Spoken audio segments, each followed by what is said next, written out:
जिला शिल्प केन्द्र पक्षर अपराह्न मिनी स्टाडियम ठारे उद्यमी ओडिशा अणु क्षुद्र और मध्यम उद्योग कार्यक्रम शुभारंभ हो जाइछि।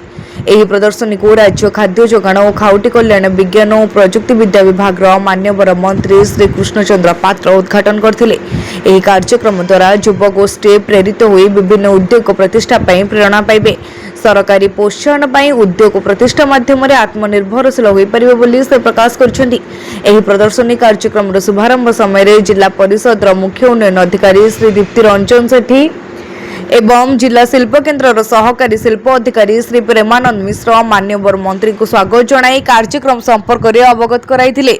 जिला शिल्प केन्द्र प्रोत्साहन होता सर्जिकल जंत्रपाति निर्माण, सेडनेट प्रस्तुति, ट्री गार्ड, स्टील बासन आदि निर्माण, पीवीसी पाइप, डोर फिटिंग्स, हस्ततंत्र, डोकरा, बाउंस और काठ निर्मित शौखीन गृह उपकरण, खाद्य सामग्री आदि 30 गोटी स्टल प्रदर्शनी और बिक्री होता जणाଯାଇଛି। ढेंकानाल कामाख्यानगर प्रकाश कुमार पात्र रिपोर्ट, तीर्थक्षेत्र लाइव।